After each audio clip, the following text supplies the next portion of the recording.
I frequently get questions about, is it safe for me to do this because I've been diagnosed with osteoporosis? And I got a question recently that I thought I would share with you along with my answer.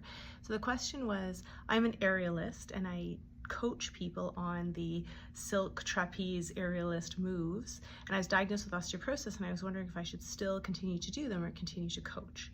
And my answer to that question is you have to balance the enjoyment and desire to do the activity with the risks and decide if you're willing to accept the risks.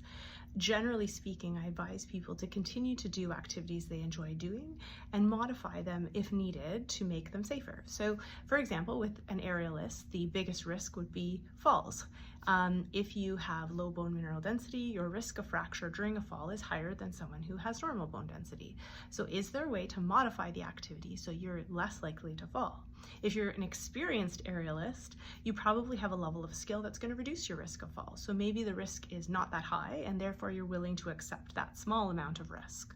The other risk would be the bending or twisting of the spine. So when we do lateral flexion or forward flexion rapidly, repeatedly, or if we're holding something or to the end of the range of motion, the risk is higher that you might fracture a bone in your spine.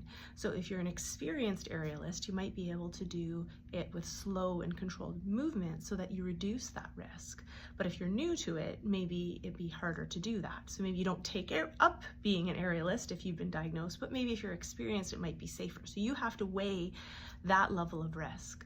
The other thing you can do is break down the activity and say, what are the riskiest parts, and can I avoid that part, or can I modify the risky parts and still allow me to enjoy it at some level? That's another way to think about it. And finally, you have to think about your modifiable risk factors. So for example, are there things you can do to reduce your risk? Are you on medication for bone health? Or for example, some people don't consume enough calories or enough protein and they might be losing weight and therefore losing bone and muscle and fat, and that is something they could potentially modify. Are they doing other things to maintain their bone mineral density, like strength training, or reduce the risk of falls, like balance training?